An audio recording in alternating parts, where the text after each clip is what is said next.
आप सभी लोग प्रेम से परम पिता परमेश्वर कुल मालिक महाप्रभु के पावन नाम को याद करें। जय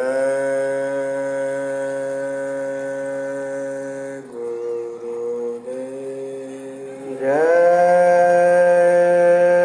गुरुदेव, जय गुरुदेव। नाम किसका? प्रभु का।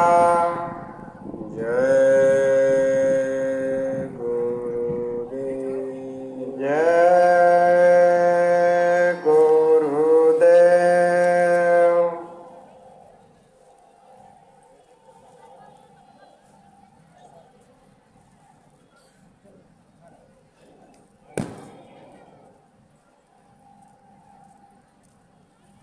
परम पूज्य स्वामी जी महाराज हमारी संस्था के प्रमुख संस्थाध्यक्ष पूज्य हुजूर महाराज जी आज के इस सत्संग समारोह में भाग ले रहे सभी सम्मानित सत्संग धर्म प्रेमी भाई बहनों, प्यारे बच्चों, परम पूज्य स्वामी जी महाराज की यादगार में ये वार्षिक भंडारे का कार्यक्रम इस समय इस पवित्र दरगाह में प्रारंभ हो चुका।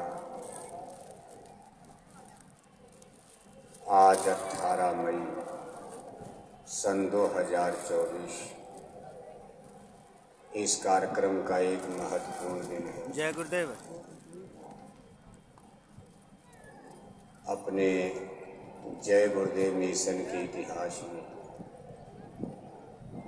ये दिन सदैव याद किया जाएगा। बड़ा ही दर्दनाक, बड़ा ही कष्टदायी और पीड़ादायक ये दिन आने वाली पीढ़ियां भी याद करती रहेंगी। आज ही के दिन परम पूज्य स्वामी जी महाराज को गुड़गांव के मेदांता अस्पताल से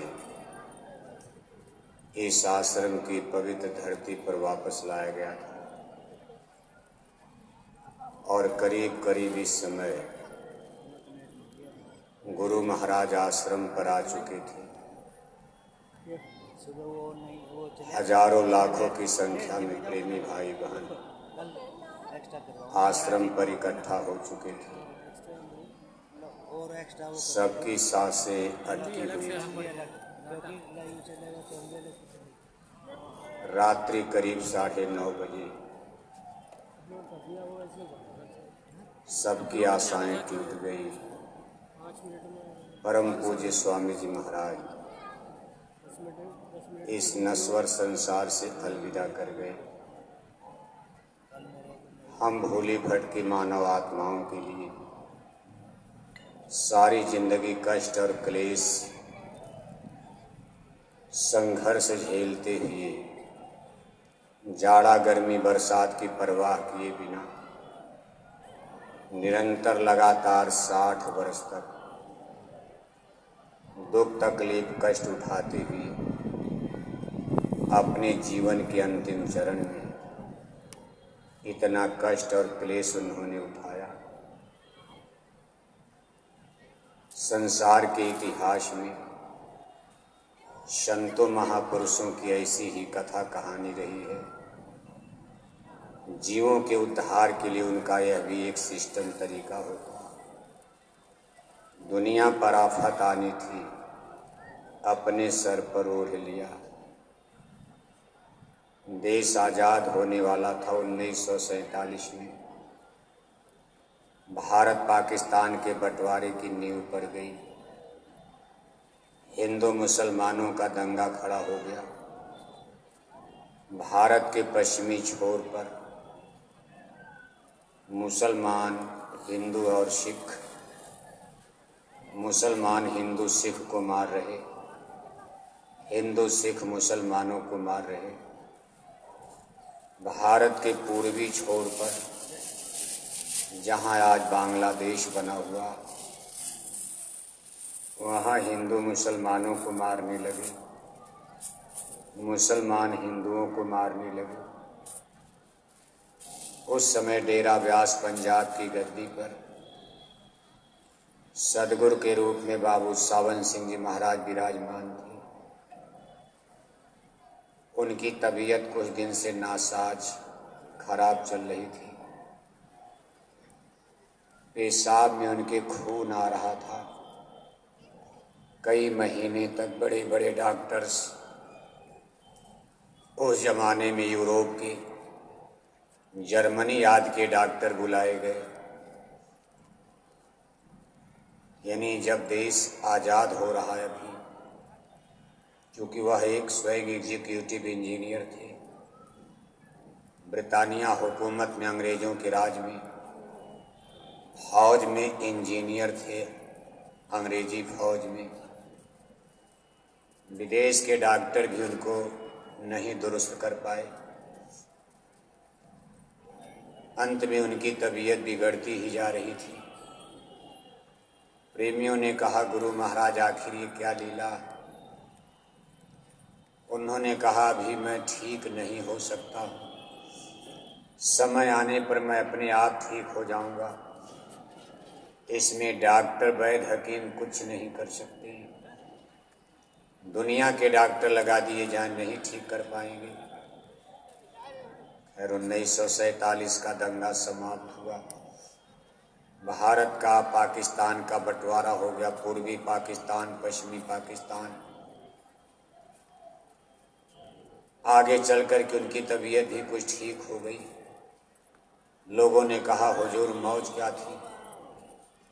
तो बाबू सावन सिंह जी महाराज ने कहा कि हमारी राधा स्वामी संगत ज़्यादातर पंजाब प्रदेश में, जिसका आधा हिस्सा पाकिस्तान में गया, उसको पश्चिमी पंजाब कहा जाता। आधा हिस्सा भारत को मिला, जिसको पूर्वी पंजाब। यानी इस समय जो भारत का पंजाब है, ये पूर्वी पंजाब है।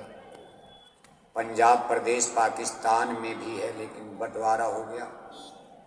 पंजाब प्रदेश बहुत बड़ा प्रदेश था, ज़्यादा हिस्सा पंजाब पाकिस्तान में ही चला गया। और वहाँ राधा स्वामी संगत के नामदानी सत्संगी बहुत थे। बाबू सावन सिंह जी महाराज ने कहा, मेरे प्रेमियों का बहुत खून गिरने वाला था। मेरे बहुत से सत्संगी पंजाब में फंस गए थे। उनका कत्ल होता, वो मारे जाते। मेरा एक एक कतरा खून, एक एक बूंद खून जो गिरा है, मेरे हजारों हजार प्रेमियों का कल्याण हो गया, रखाव हो गया, बचाव हो गया। यानी मैंने सूली का कांटा बनाकर उनके जीवन को मैंने सुरक्षित किया है। और वो लोग सकुशल, तमाम सत्संगी बच करके डेरा व्यास पंजाब पहुंच चुके थे। कहने का मतलब ये है, महापुरुषों का दुख, उनकी तकलीफ, उनकी बला, बीमारी, रोग दोग को दूसरे परिप्रेक्ष्य में देखा जाता। जितने भी स्पिरिचुअल पावर अवतारी पुरुष इस धरती पर जन्म लिए हैं, सबका इतिहास आप पढ़ोगे, किसी का जीवन सुख से नहीं बीता। आज अपने हिंदुइज्म में, हिंदू धर्म में भगवान राम और कृष्ण को सुपर पावर के रूप में माना जाता। हिंदू लोग भगवान मानते हैं। और उस भगवान के जीवन को जरा आप देखो, हमारा आपका जीवन तो फिर भी कुछ गनीमत है। कहा कर्म गति टारे ना हिटरी, मुनि वशिष्ठ से पंडित ज्ञानी, शोध के लगन धरी। लेकिन सीता हरण मरण दशरथ का, वन में विपत पड़ी, कर्म गति टारे ना हिटरी। राजा जनक ने धर्म गुरुओं से कहा, महाराज ज्योतिष विद्या देख करके, जन्म कुंडली देखकर, समय और नक्षत्र देख करके शुभ मुहूर्त में शादी होनी चाहिए कि मेरी पुत्री सीता को कोई तकलीफ न मिले। अब उस जमाने के श्रेष्ठ पुरुष वशिष्ठ और विश्वामित्र लगन पत्री देख रहे हैं। राजा जनक की बारात, राजा दशरथ की बारात जनकपुर में कई दिन से रुकी है। कहा महाराज नक्षत्र तो अभी कल का है, कल का है। कहा कोई बात नहीं, बारात रुकने दो, लेकिन बढ़िया से बढ़िया नक्षत्र देखना, शुभ मुहूर्त देख करके शादी करना, तकलीफ न पड़े। और शादी की गई। राम सीता की जोड़ी अयोध्या लौटी और यहाँ सुख को कौन कहे, महल से निकल कर कहा वनवास हो गया। थोड़े दिन भी महल में रहने का मौका नहीं मिला। महलों के राजकुमार जंगल चले गए। 14 बरस, 12-13 बरस तो मंदा चित्रकूट में बिता दिया। 1 बरस के लिए नासिक यानी पंचवटी गए। नासिक, गोदावरी नदी के किनारे पंचवटी नासिक में। और तब तक सीता को रावण चुरा ले गए। लक्ष्मण को शक्ति बाण लगता। इधर राम और लक्ष्मण के वियोग में राजा दशरथ मर जाते। और जब रावण को मार करके अयोध्या लौटते हैं, भगवान राम भेष बदल कर जनता में घूम रहे हैं दुख सुख देखने के लिए।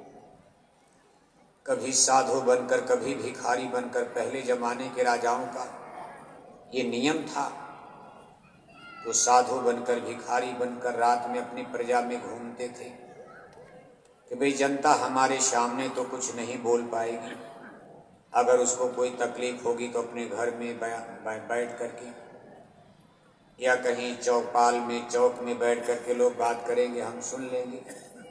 हमारी जनता को वास्तव में तकलीफ हो, दिल खोल कर बात करेंगे। तो भगवान राम भी देखो ऐसे घूम रहे। एक धोबी अपनी स्त्री को मार रहा घर में और कह रहा बता तू रात में कहाँ रुक गई। उसने कहा भाई रात हो गई तो जजमानी में रुक गई। जजमान यानी जिसका धोबी धोबिन कपड़ा धोते थे, धोबी ही उस जजमान को जानता था कि अच्छे आदमी। लेकिन धोबी ने कहा ना ना ना, तुमको अब तेरे ऊपर मेरा भरोसा नहीं, तू रात भर रही कहाँ, तू झूठ बोल रही। और देख मैं वो राम नहीं हूं कि 1 महीना सीता जी रावण के पास लंका में रह गई। अब धोबी को क्या पता था सीता रावण सीता को अशोक वाटिका में रखा था, महल में नहीं ले गया। लेकिन सुनी सुनाई बात, मैं वह राम नहीं हूं। 1 महीना सीता रावण के पास लंका में, ला करके राम ने स्वीकार कर लिया, अपनी फिर रानी बना लिया। मैं तुमको घर से निकाल रहा, जाओ जहां जाना। अब भगवान राम ने ये बात सुन ली। अरे कहा मेरी प्रजा में, मेरी सीता के प्रति लोगों में संदेह, सस्पेंस और संशय है। एक बार सीता को फिर परीक्षा देनी पड़ेगी, जबकि लंका से निकालकर सीता की परीक्षा हो चुकी थी। जलती अग्नि में खड़े होकर उन्होंने परीक्षा दिया था अपने सतीत्व की, सील की। लेकिन आज भगवान राम ने कहा भाई ना ना, मेरी प्रजा को पता ही नहीं चल पाया, सीता की परीक्षा हो गई। और तुरंत देखो सीता को जंगल में भेज दिया। उनके पुत्र तो छोटा सा राजकुमार लव, माना जाता कुछ तो बाद में पैदा हुई, लेकिन उसमें उनके साथ लव।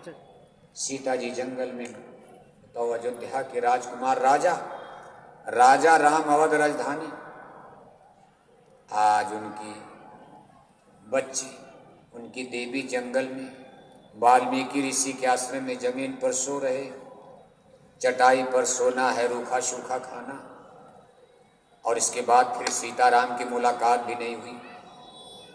भगवान राम ने सरजू नदी में जाके जल समाधि ले लिया, डूब गए। अब उनको डूबना तो नहीं कहा जाता, जल समाधि इसको कहते हैं। यानी सरजू नदी में गए अयोध्या में और पानी में डूबते चले गए, फिर पता नहीं चला कहाँ गए। लक्ष्मण देखा भैया राम कहाँ जाओगे, कूद पड़े। भरत और शत्रुघ्न पीछे दौड़े आए, कहा दोनों भाई कहाँ, अरे का इसी पानी में गए। वो दोनों लोग भी कूद गए, चारों भाई। इतिहास बताता है कि सरजू नदी में अयोध्या में जल समाधि ले लिए। आज उस स्थान को अयोध्या में गुप्तार घाट कहा जाता। हिंदू लोग जब अयोध्या नहाने जाते हैं, वहां गुप्तार घाट बना हुआ, जहां चारों भाई गुप्त हो गए पानी में। सीता जी धरती में गुप्त हो गई, धरती फटी उसमें चली गई, समाहित हो गई। अब आप सोचो, जीवन में सुख मिला? भगवान श्री कृष्ण को देखो, सब कुछ कराने धराने के बाद यदुवंशियों का विनाश हो रहा। भगवान कृष्ण के 8 रानियां, 59 लड़के, और जब यदुवंशियों में युद्ध हुआ है, आप इतिहास पढ़ते हो कि 56 कोटि यदुवंशी मारे गए। कोटि माने करोड़ नहीं, उस समय यदुवंशियों में 56 वंश थे, उनकी जातियां अलग अलग उपजातियां, और सब मिलाकर के यदुवंश कहा जाता था।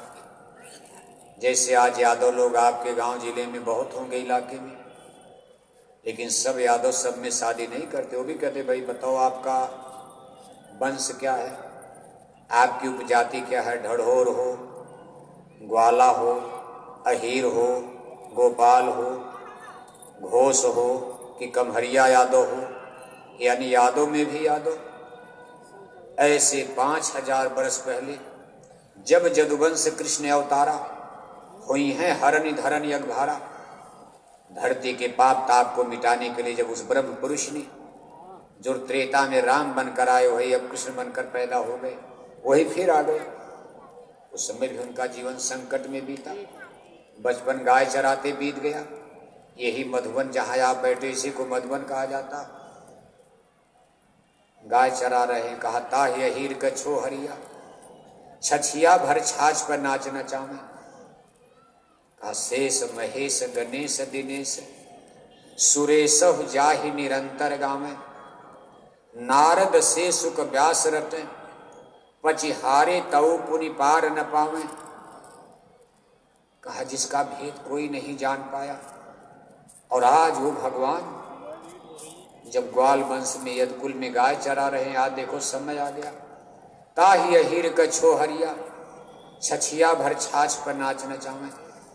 अगल बागल नंदगांव गोकुल वृंदावन बरसाना की गोपिकाएं, यादव कन्याएं कह रही कि हे कान्हा, आप अपनी नाच दिखा दो, हम आपको 1 गिलास मट्ठा देंगे। वो भी दूध दही मक्खन नहीं, मट्ठा देंगे, बताओ। और आज भगवान 1 गिलास मट्ठे पर नाच रहे हैं, नाचने लगते थे। ये सब खेल, उनका जीवन बचपन ऐसे बीता। फिर युद्ध में लग गए, जरासंध को मारना, मामा कंस को मारना। मामा कंस पीछे पड़ गए थे, अंत में मारा। शिशपाल सगे बुआ के लड़के पीछे पड़ गए, चंदेरी के राजकुमार। चंदेरी मध्य प्रदेश में ये यादवों की राजधानी थी। इन द्वापर कुल की अहिरानी का इतिहास देखो जरा। सबसे बड़ी अहिरानी का केंद्र मथुरा था, और इसमें सुपर पावर के रूप में महाबली कंस। दूसरी अहिरानी मगध देश, जिसको बिहार कहा जाता। मगध की राजधानी उस समय राजगृह में थी, राजगृह नालंदा के पास। तब पाटलिपुत्र पटना नहीं थी गंगा किनारे, तब उसकी राजधानी राजगृह। वहां की अहिरानी में राजा थे जरासंध है। तीसरी अहिरानी देखो मध्य प्रदेश में चंदेरी, वहां के राजकुमार थे शिशुपाल। चौथी बहुत बड़ी अहिरानी थी अमरावती, जिसको विदर्भ देश कहा जाता, जहां की राजकुमारी रुक्मिणी, जिनको हर करके भगवान श्री कृष्ण द्वारिकापुरी लाए। शादी शिशुपाल से होने जा रही, शिषपाल बेचारे मोर और बांध करके तैयार, जैसे मटमंगरा भतवान हो गया और अब बारात सज रही, कल शादी होने वाली। शिषपाल भगवान कृष्ण की सगी बुआ के लड़के चंदेरी के राजकुमार। तैयारी हो गई कि भाई अब सजाओ बजाओ हो रहा, सब तरह से सब बीत गया, भाई कल शादी होने वाली। रुक्मिणी कहती है कि ना ना, शिशुपाल एक दुष्ट आदमी, संस्कारहीन है, राजा है, धन दौलत तो है, लेकिन चांडाल है। हे भगवान, ऐसे दुष्ट पापी की पत्नी बनकर मेरा जीवन दुखी हो जाएगा। भगवान कृष्ण को उन्होंने देखा भी था, नाम भी सुना था। अब राजा राजा लोग तो देख लेते, कहीं शादी ब्याह इधर उधर परिचय हो जाता था। वो भगवान कृष्ण से प्रार्थना कर रही, केशव हमको आप ही स्वीकार कर लो।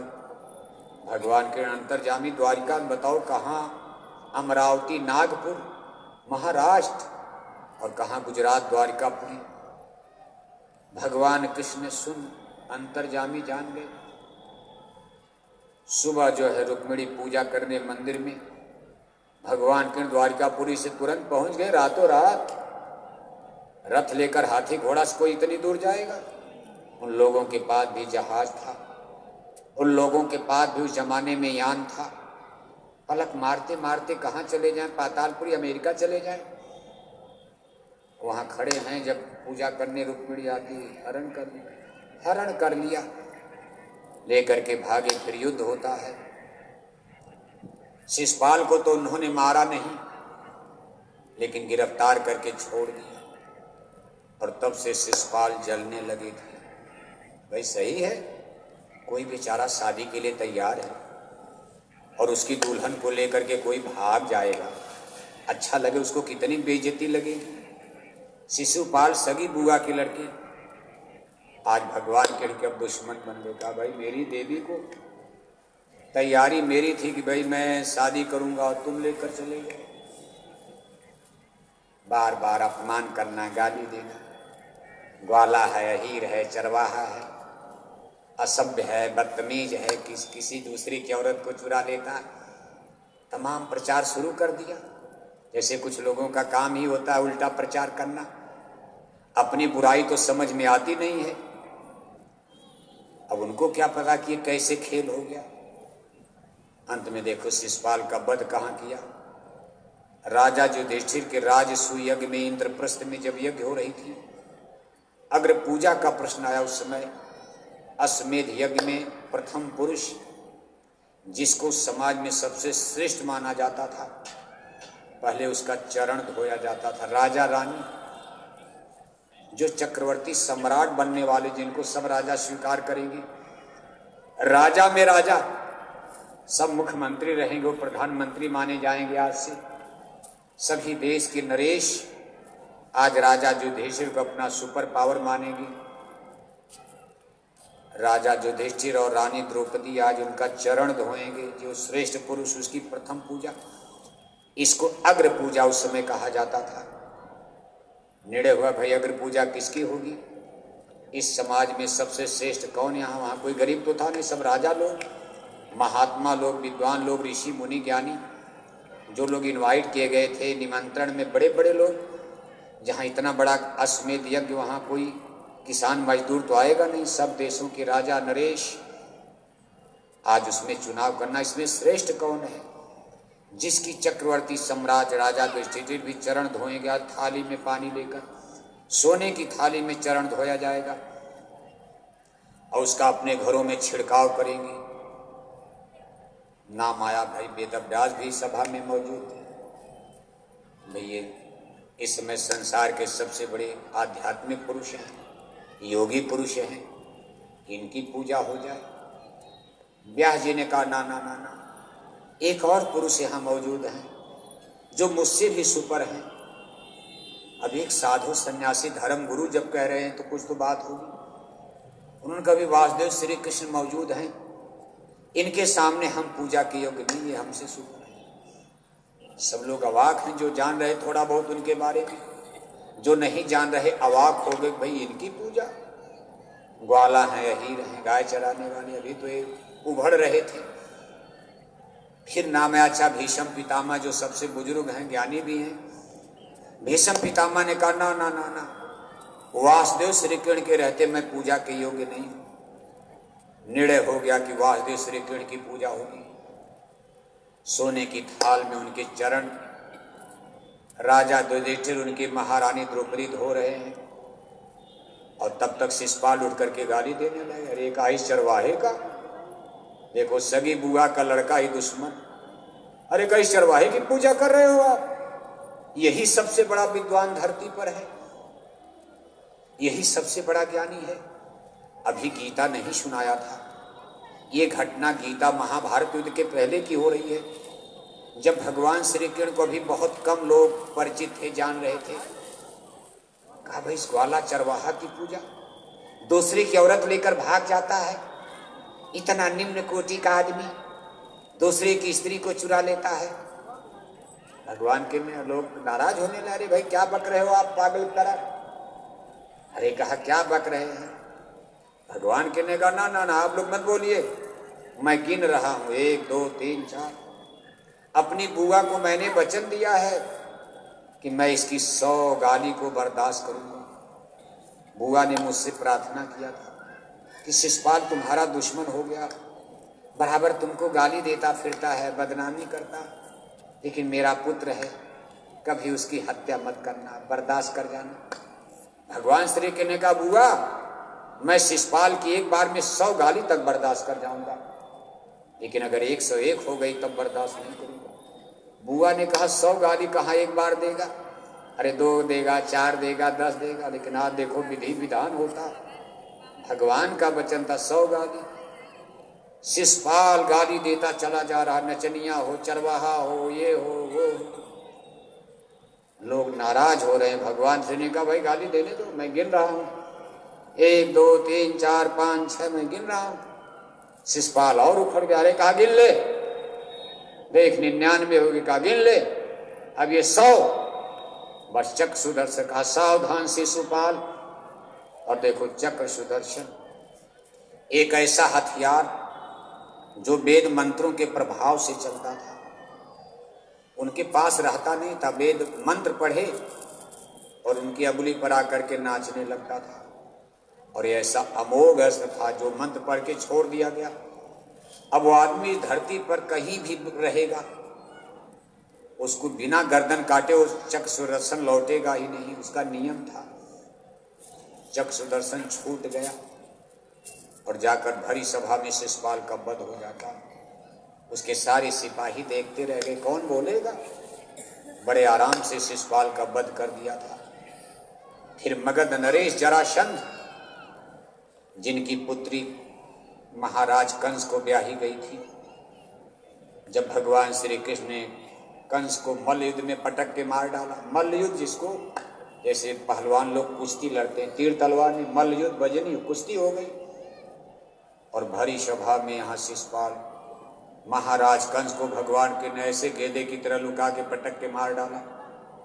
रोती ही बेटी मगध जाती है बिहार, पिता जरासंध से कहती कि एक मामूली ग्वाला ने मेरे पति महाराज कंस का वध कर दिया, महाराज कंस मारे गए। अरे कहा कौन ग्वाला है, मथुरा में कौन ग्वाला पैदा हो गया महाराज कंस को मारने वाला।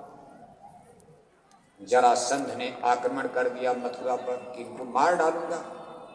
कई बार युद्ध हुआ, बार बार आक्रमण।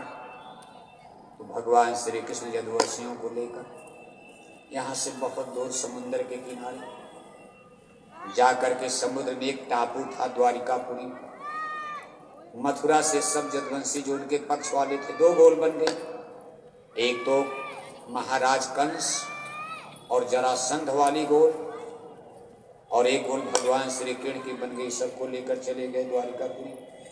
वहां जाकर के यादवों की नई राजधानी, एक उनकी शक्ति का केंद्र बनाया।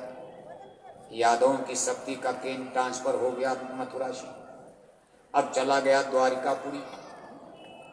इसके बाद उन्होंने जरासंध को भी भीम के द्वारा मरवा दिया था। ये सब घटना देखो, सब यादव राजाओं को उन्होंने महाभारत युद्ध के पहले मरवा दिया। क्यों? भगवान श्री कृष्ण जानते थे कि ये सब पापी राजा हैं और जब महाभारत का युद्ध होगा ये सब दुर्योधन के पक्ष में जाएंगे, ये पांडवों का साथ कतई नहीं देंगे, ये सब अधर्मी है। इसलिए ऑपरेशन शुरू से ही प्रारंभ कर दिया कि एक एक को मार डालो पहले धीरे धीरे। इसी काम के लिए दुनिया में जन्म लिया था, यदा यदा ही धर्मश। कहने का हमारा मतलब जिस पर हम कहना चाह रहे हैं, जब वो द्वारिकापुरी में राजा बन गए, सब कुछ सुख शांति से चल रहा। आज उनकी 8 रानियां हैं, 59 लड़के हैं। तब तक 56 कोटि, यानी उस समय यादवों की 56 जातियां, वृश्चिक वंश, कुकर वंश, भोज वंश, इस तरह से 56 वंश, 56 कुरु में 56 उपजातियों में यादव विभाजित है, सब मिलाकर के यदुवंश। और उसके नायक आज भगवान श्री कृष्ण बन चुके थे। बुढ़ापा आ गया था, यदुवंशियों में हो गया भाई अब इनके बाद कौन होगा, अगला राजा कौन होगा। यदुकुल का नेता, लीडर, संरक्षक, हमारा यदुवंशियों का नायक कौन बनेगा, इसी बात को लेकर के झगड़ा खड़ा हो गया था। और ये 56 जातियों के 56 वंश के यादव सरदार सरस्वती नदी के किनारे जो समुन्दर में द्वारका में वहां मिलती थी, वहीं पंचायत में शराब पी करके लड़के मर गए। 56 करोड़ आदमी कहाँ खड़ा होगा, 10 लाख आदमी आ जाए, टट्टी पेशाब पानी की दिक्कत हो जाएगी। 56 कोटि माने 56 उनकी जातियां थी, वंश था, सबके अलग अलग सरदार थे और सब आपस में लड़ भिड़ करके मर गए।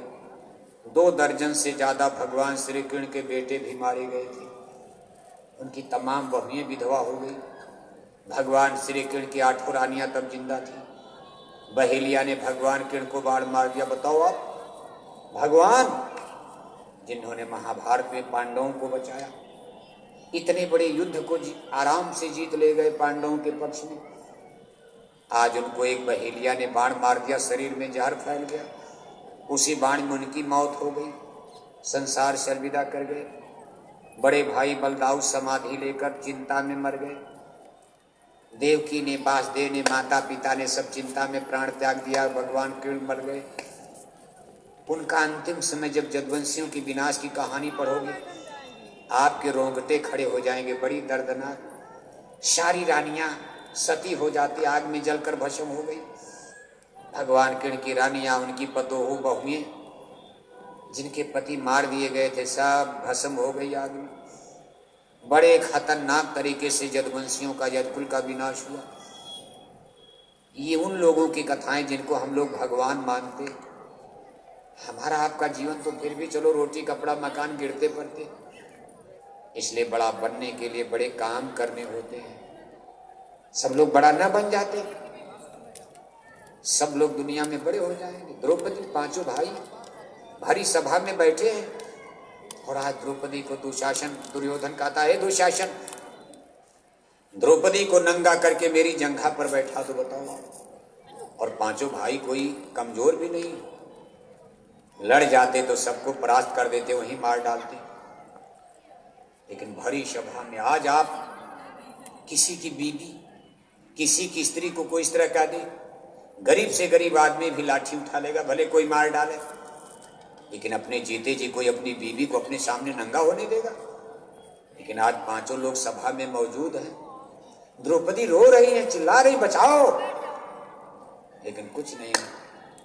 अर्जुन और भीम को थोड़ा जोश आया, खड़े भी हो गए, कहा भैया बर्दाश्त नहीं। लेकिन धर्मराज युधिष्ठिर ने कहा बैठ जाओ, ये भी एक मर्यादा थी, बड़े भाई का आदेश हुआ, दोनों बैठ गए। दोनों का गुस्सा बिल्कुल खत्म हो गया, बैठ गए। कहा भैया जब नहीं चाह रहे बैठ जाओ। कहने का कुल मतलब है, महान बनने के लिए महान कार्य करना पड़ता, इसीलिए इनको भगवान कहा जाता, क्योंकि अंगुली पर गोवर्धन भी उठाते हैं। महाभारत में चक्र सुदर्शन का प्रयोग बड़े बड़े राजाओं महाराजाओं का वध भी करते हैं। केवल नाच गाना बांसुरी ही नहीं बजाते हैं, चक्र सुदर्शन चलाना भी जानते हैं। इसलिए उनको कलाओं का अवतार, हर कलाएं होती, इसलिए उनको इतिहास ने सुपर पावर और इसी मुनियों ने भगवान का, ब्रह्म का दर्जा दे दिया। आज भारत के इतिहास में राम और कृष्ण दोनों को सूरज की तरह से माना जाता है। विशेषकर हिंदू धर्म में अगर राम और उनकी रामायण को, भगवान कृष्ण और उनकी गीता को माइनस कर दिया जाए, अलग कर दिया जाए, तो शायद हिंदू धर्म ही खत्म हो जाएगा। रामायण निकल जाए, भगवान राम निकल जाए, गीता निकल जाए, भगवान कृष्ण निकल जाए। वैसे वेद है, लेकिन वेद फिर हिंदू धर्म को नहीं संभाल पाएंगे, क्योंकि वेद बड़ी कठिन भाषा संस्कृत में है, उसको भारत की हिंदू जनता पढ़ नहीं पाएगी, समझ नहीं पाएगी। लेकिन ये दो श्रेष्ठ पुरुष, हिंदू धर्म के सबसे श्रेष्ठ पुरुष, जिनके नाम पर आज भी दशहरा, दिवाली, जन्माष्टमी मनाते हो, लाखों बरस, हजारों बरस बीत गए। इन लोगों का जीवन इतिहास पढ़ोगे, कितने कष्ट और क्लेश उठाए। खैर, उनका मैटर अलग है। अब हम दूसरे पक्ष पर आते हैं, जो हमारा आपका पक्ष है, संतों का इतिहास। संत क्या होते, इनकी स्थिति, इनकी परिस्थिति, इनकी सुपर पावर, इनकी स्पिरिचुअल पावर, इनकी क्या होती। ये लोग क्यों कष्ट उठाते, क्यों तकलीफ उठाते। इनकी तकलीफ भी अजब गजब की होती। जीवों के उद्धार के लिए संसार में जन्म लेते हैं। और संत उस हस्ती और शक्ति को कहा जाता कि जब काल ब्रह्म निरंजन प्रभु ने जीवात्माओं को ला करके यहाँ घेरे में डाल दिया, अज्ञान अंधकार के बादल छा गए, सूरत देश अपना विश्रामा, काल देश घर अपना जाना, काल दिया जीवन को धोखा, चौथे पद से सबको रोका। यानी जीव यहाँ 84 में नरकों में कष्ट और क्लेश भोगने लगे। तब सत्पुरुष भगवान को दया आ गई, कहा ऐसी दशा देख जीवन की, सत्पुरुष की दया समान, संत रूप होए जग में आए, सत्यलोक का पता बतान, सूरज शब्द का सच्चा मारक, संत मते का किया बखान, शब्द शब्द सीढ़ी रच डाली, चढ़ी चढ़ी पहुंचो अगम ठिकान। कहा जीवों की ये दशा देख करके अमर देश सतलोक में रहने वाले सत्पुरुष भगवान, जिनको कुल मालिक कहा जाता, कुल मालिक माने संपूर्ण, पूर्ण, और मालिक तो, लेकिन वो कुल मालिक माने सबसे सुपर पावर। कभी वो अपने सुरतों के लिए धरती पर जन्म लेने की उन्होंने मौज फरमा दिया और मनुष्य बन करके धरती पर अवतार लिए। संत रूप, उन्हीं को संत कहते हैं। सत्पुरुष भगवान आए, संत रूप में आए। अब बताओ आप कौन पहचानेगा, कौन जानेगा। गुरु महाराज कहते थे बच्चा मेरे बगल में, सारी जिंदगी चिपके रहो आप, लेकिन मेरी खोपड़ी में क्या है, बगल की हवा नहीं जान सकती। नहीं जान पाए लोग। 40 बरस 50 बरस जो लोग गुरु महाराज के साथ रहे, आज देखो सब लोग इधर उधर, कोई इधर गया, कोई इधर गया, कोई इधर गिरा, कोई उधर गिरा। थी जगह न कोई जहां गिरा, कोई इधर चला गया, कोई उधर चला गया। मथुरा आश्रम खाली हो गया था एक बार। उस दिन का दृश्य याद करो, गुरु महाराज ने शरीर का त्याग किया। यानी मई का महीना सन 2012, गुरु पूर्णिमा का कार्यक्रम जुलाई में आया। इस मैदान में 1000-2000 आदमी भी नजर नहीं आते थे। कहने का कुल मतलब कौन पहचान सकता। जिनको वो अपने परिचय दे दे, दया कर दे, तभी कुछ होता।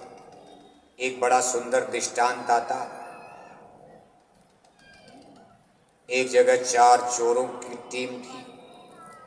4 चोरों की संख्या 4 थी। चोरी करने के इरादे से बार बार यहाँ चोरी वहाँ चोरी। एक दिन चोरी करने के लिए एक नगर के बाहर जंगल में अपनी योजना बना रहे थे। उस देश का बादशाह जो आजाद के मुसलमान थे, महमूद शाह, बड़ा धर्मात्मा राजा थे। भेष बदल करके जनता में घूमते रहते थे। वैसे घूमते जा रहे तो जंगल में देखा 4 आदमी बैठे। बादशाह वहां पहुंचे तो चोरों ने कड़क करके कहा भाई ठहर जाओ, पहले अपना परिचय दो, आप कौन हो। तो बादशाह भी तो चालाक, राजा कोई बेवकूफ होता है। राजा ने जान लिया ये लोग चोर हैं, तो राजा ने भी अपना परिचय दे दिया, भाई मैं भी चोर हूं, आप लोगों जैसा मैं भी साथी खोज रहा हूं, आप लोगों की गोल में मिलने के लिए मैं भी आया हूं। चोरों ने कहा तो बड़ी अच्छी बात, अब हम लोग 5 हो जाएंगे, 4 की जगह हमारी गोल 5 की हो जाएगी। 5 की गोल बन गई, सब लोग बैठ गए, मीटिंग गोष्ठी होने लगी। तो चोरों ने कहा भाई देखो, अब हम लोग 5 हो गए, इसमें अपना एक सरदार मुखिया मान लिया जाए, कम से कम अपना एक नेता इसमें जो मुखिया रहेगा, सरदार, उसी के आदेश में हम लोग काम करेंगे। कहा मुखिया सरदार माना किसको जाएगा? कहा भाई जिसकी सबसे बड़ी योग्यता होगी उसको मुखिया मान लिया जाएगा। अब सब चोर अपनी अपनी काबिलियत बयान करने लगे। कभी आप अपनी काबिलियत बताओ, आपके अंदर क्या योग्यता, क्या गुण है? तो पहले चोर ने कहा भाई देखो, मेरे अंदर ऐसी कला है कि मैं सूंघ करके बता सकता हूं कि माल कहाँ है, किस अलमारी में, किस तिजोरी में कहाँ माल है, जमीन में कहाँ है, मकान में कहाँ, मैं सूंघ करके बता सकता। चोरों ने कहा बड़ी अच्छी बात है, हमको तो ऐसे साथी की जरूरत पड़ेगी, नहीं तो हर अलमारी तोड़ना पड़ेगा, हर घर खोदना पड़ेगा। आप सही शिनाख्त परिचय दे दोगे, कम से कम मेहनत में ज़्यादा लाभ का। ठीक। दूसरे चोर से पूछा गया भाई आप अपनी कला बताओ। दूसरे चोर ने कहा ये मेरे पास वो कला है कि मैं जब कमंद लगाता हूँ, कमंद माने रस्सी फेंकना, घर की मकान के छत पर, छज्जे पर की लगा कर रस्सी फेंक दिया, उसको पकड़ करके चोर चढ़ते हैं। कहा मैं ऐसी कमंद लगाता हूँ कि एक बार लगा दिया, सैकड़ों लोग चढ़ जाएं छत पर, मकान पर, कमंद टूटेगी नहीं, रस्सी हटेगी नहीं। कभी ये भी बड़ी अच्छी कला, चलो आपकी भी कला ठीक है। तीसरे चोर से कहा गया भाई अपनी काबिलियत बताओ। तीसरे चोर ने कहा कि मैं जानवर की बोली पहचानता हूं, जानवर क्या कहता है मैं वो भी समझ जाता हूं। कहा भाई आपकी भी काबिलियत ठीक है। चौथे चोर से कहा गया आप बताओ। चौथे चोर ने कहा भाई मैं जिसको एक बार रात में भी देख लूं, थोड़ा बहुत रात के अंधेरे में भी देख लूं, उजाले में तो अलग बात अलग है, अगर मैं किसी को अंधेरे में भी देख लूं तो जीवन में कभी भी मैं उसको पहचान जाऊंगा, थोड़ी भी झलक मिल जाए। कितने लोग देखो जरूर उनका तेज होता, कितने लोग बार बार आपसे मिलते कहते भाई कौन हो आप, कहाँ के रहने वाले, लेकिन कितने लोग एक ही बार में अपना परिचय बना लेते, पहचान जाते।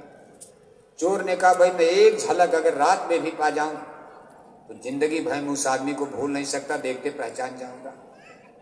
चोरों ने कहा सबकी कला ठीक। अब राजा बैठा, कहा भाई हमारा भी तो नंबर आएगा, हमसे भी पूछा जाएगा, आप अपनी कला बताओ। राजा ने कहा तो बड़े काबिल चोर हैं, बड़े गुणवान हैं, बड़ा इनके अंदर कलाएं हैं, हम क्या बताएं इनको, अपना असली परिचय बताएंगे भेद खुल जाएगा। तो राजा ने बड़ी चालाक, तो राजा ने बड़ी चालाकी से कहा देखो भाई मेरे अंदर और कोई कला तो नहीं है, लेकिन मेरी इस दाढ़ी में इतनी कला है कि अगर एक बार मेरी दाढ़ी ऐसे हिल जाए तो कोई आदमी फांसी से भी उतर सकता है।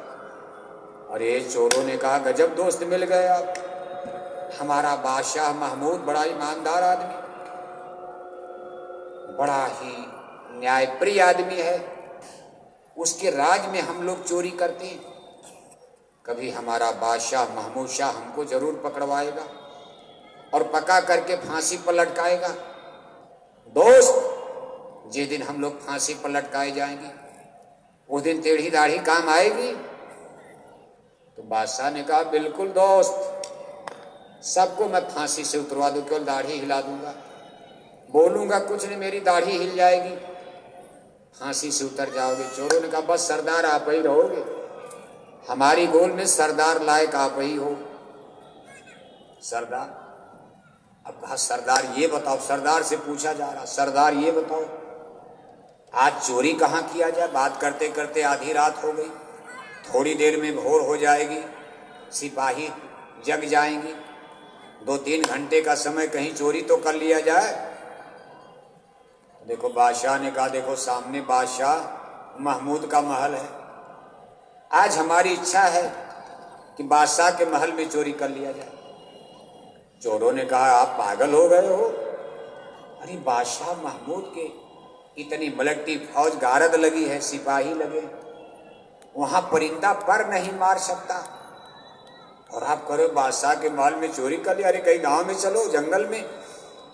बादशाह ने कहा, चिंता मत करो, सारी मलकती सारे सिपाही देखते रह जाएंगे, मैं बादशाह के महल का गुप्त रास्ता जानता हूं, मैं ऐसे रास्ते से आपको ले चलूंगा जिसको सिपाही भी नहीं जानता। वो तो राजा ही था। अब राजा अपने महल का गुप्त दरवाजा, जैसे कोई दुश्मन आक्रमण कर दे तो किले में सुरंग बनाई जाती, तो उससे राजा रानी निकलकर अपने बच्चों को लेकर भाग जाए। ये भेद सबको पता भी नहीं रहता था। बादशाह ने कहा, मैं ऐसे रास्ते से आपको ले चलूंगा और सीधे बादशाह के महल में जहां खजाना है उसी कमरे में आप पहुंच जाओगे, लूट लेना सारा खजाना। सिपाहियों, चोरों ने कहा, आप रहते कहाँ हो? अरे कहा, बिल्कुल जहां बादशाह महमूद का महल है उसके पीछे जंगल में ही मैं रहता हूं, लेकिन मैं बादशाह के यहाँ मजदूरी करता हूं, मुझको बराबर उनके घर में आने जाने में कोई मुझे रोकता उकता नहीं, मैं सब भेद जानता। सिपाहियों को विश्वास दे दिया, कहा चलो, ले गया, चढ़ गए महल पर। सब चोर, खजाना लूटा, अलमारी तिजोरी खोली गई, खजाना लूटा। जब चोरी करने जा रहे थे तो कुत्ता भौंकने लगा। चोरों ने कहा, सरदार, चोरों ने कहा, अरे भाई ये कुत्ता क्या कह रहा है? आप कहते हो कि मैं जानवर की बोली जानता हूं। तो चोर ने कहा, जो कहता था मैं जानवर की भाषा जानता हूं। कहा, भाई ये कुत्ता तो ये कह रहा है, चोरों में बादशाह महमूद भी है, इन 5 चोरों में एक बादशाह भी है, सावधान, इस 5 चोरों में एक बादशाह भी है। तो बादशाह ने कहा, तुम गलत हो। बादशाह ने कहा, तो गड़बड़ हो जाएगा, भेद खुल जाएगा। बादशाह ने कहा, तुम फेल, यहां कहां बादशाह आएगा? बादशाह चोरी करता है? इतना ईमानदार राजा महमूद चोरी करेगा?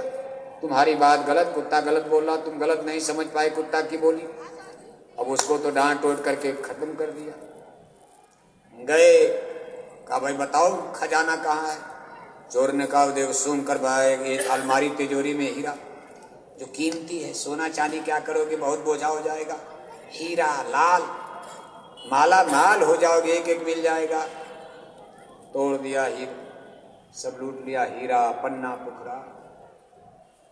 आए, जंगल में बंटवारा हुआ, 5 हिस्सा लगा, राजा का भी हिस्सा लगा, खुशी खुशी दे दिया, बराबर बराबर 5 हिस्सा। सरदार थे तो कुछ ज्यादा ले लिया, भाई सरदार हैं।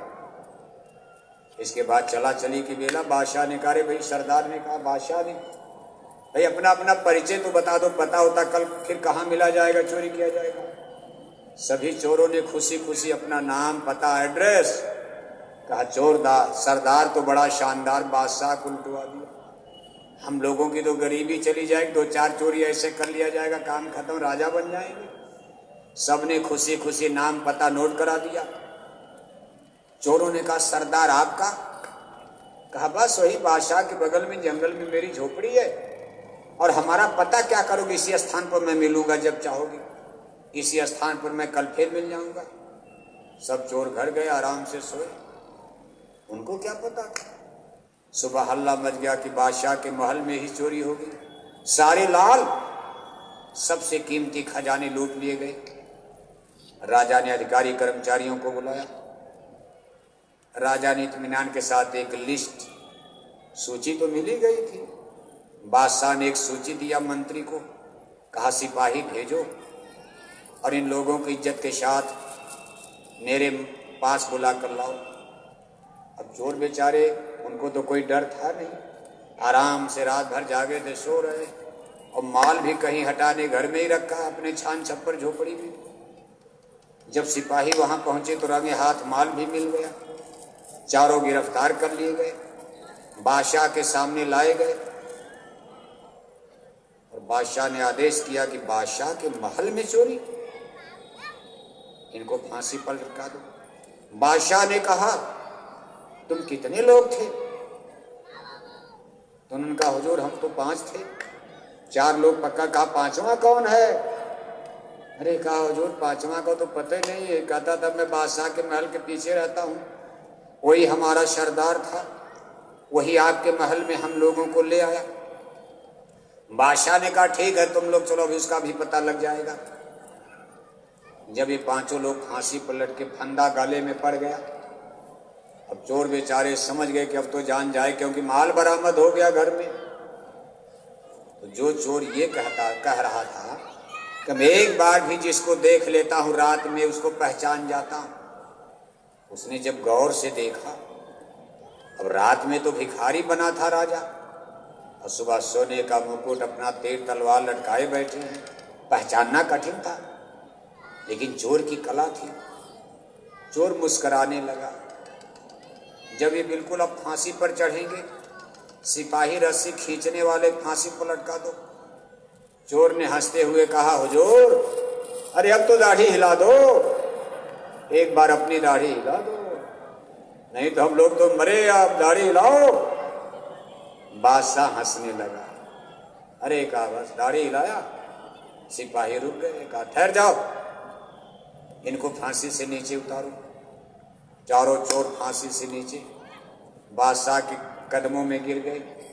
कहा हुजूर हम जानते नहीं थे कि आप महमूद शाह बादशाह हो, हम तो सोचे थे आप कोई भिखारी चोर ही आदमी हो, लेकिन आपने बड़ी तरकीब से हम लोगों को जाल में फंसा दिया। बादशाह ने कहा फंसा नहीं, तुम्हारा जीवन मैंने बदल दिया। अब तुम मेरे चोर नहीं मेरे दोस्त बन जाओगे, तुम मेरे महल में रहोगे, मैं तुमको नौकरी चाकरी पर लगाऊंगा, सुंदर घर मकान दूंगा, बढ़िया तनख्वाह दूंगा, तुम्हारे बाल बच्चों का गुजर बसर आराम से होगा, लेकिन अब तुम कभी चोरी मत करना। चोरों ने कहा हुजूर जब इतना बड़ा सम्मान हमको बादशाह महमूद दे रहे हैं, धन भी मिलेगा, मान सम्मान भी मिलेगा, अब हमको चोरी करने की क्या जरूरत है? कहने का मतलब यह है तो एक दृष्टांत है। इसी तरह से मौला आदमी बनाया, अपना भेद उन्होंने खुद गाया। इसी तरह से सत्पुरुष भगवान मनुष्य शरीर में आकर हम अधर्मी, पापी, संस्कारहीन, दुष्ट, नीच, सबके झुंड में, सबके बीच में, सबके ऐब को जानते हैं, लेकिन हमारी तरह से ही हिल मिलकर रहते हैं। हम आप सोते बिल्कुल हमारी ही कैटेगरी के हैं, लेकिन उनकी कैटेगरी बड़ी ऊंची होती है। एक बार दाढ़ी हिला दें, जीव का नरक 84 कट जाएगा, लेकिन आदमी उनको मनुष्य ही मानकर चलो भाई, यही कहते भाई यही मानो आप। कहते भाई इन संतों की गति, जब संत यहां पधारे बड़े प्रश्न हुए। संतों से प्रश्न हुआ महाराज आप कौन हो, कहाँ के रहने वाले हो, आप यहाँ कैसे? उन्होंने कहा भाई हमारा ये देश नहीं है, हम आए वही देश से जहां तुम्हारा धाम, तुमको घर पहुंचाओ ना, एक हमारे काम। फिर उन्होंने आवाज लगाई धाम में अपने चलो भाई, पराए देश नहीं रहना, काम में अपना करो जाई, पराए काम नहीं फंसना। तो जीवों के अंदर एक जागृति है कि आप किस घर की बात कर रहे हो? क्या ये हमारा घर नहीं? मथुरा हमारा नहीं है, दिल्ली बंबई हमारी नहीं है, यहाँ के लोग हमारे नहीं हैं। अरे महाराज हम तो इन्हीं को अपना मानकर चल रहे। खेती हमारी है, गन्ने का खेत हमारा, बाजरा का खेत हमारा है, ये कोठी हमारी है, जमीन बगीचा हमारा है, बेटा बेटी हमारे हैं, घर परिवार हमारा है, सब कुछ हमारा है। अब आप करे भाई ये आपका कुछ नहीं, पराया है, आपका घर कहीं और, हम आपको लेने आए। तो जरूर है आज सुरतों ने प्रश्न किया, जिन सुरतों को उन्होंने जगाया। अब अंधी सुरतें तो कुछ बोलेंगे नहीं, उनको पता ही नहीं है, लेकिन जिनका कुछ संस्कार जागा, जिनके अंदर कुछ चेतना आई, जिनका थोड़ा बहुत भजन बनने लगा, वो अपने सदगुरु भगवान को कुछ पहचानने समझने लगे। उन्होंने प्रश्न पर प्रश्न करना शुरू कर दिया। गुरु महाराज कभी कभी सुनाते थे, अब सूरत पूछे स्वामी से, भेद कहो अपना तुम मोशे, देश तुम्हारा कितनी दूर, खोजे सूरत न पावे मूर। मूर, मूर माने मूल स्थान, जो उसकी जड़ बुनियाद है आपके देश की, जहां से यूनिवर्स इस सारे ब्रह्मांड को फैलाया गया। जैसे पेड़ की जड़ से ही ऊपर चढ़कर कई डालियां, फिर डाली में कितनी डालियां, फिर डाली में टहनियां, टहनियों में पत्ते फल फूल, कितना बड़ा पेड़ लेकिन मूल तो एक ही है। ऐसे ब्रह्मांड उल्टा पेड़ है, ये सीधा पेड़, नीचे जड़, ऊपर पेड़ पत्ते, लेकिन ब्रह्मांड की जड़ ऊपर है और नीचे विस्तार।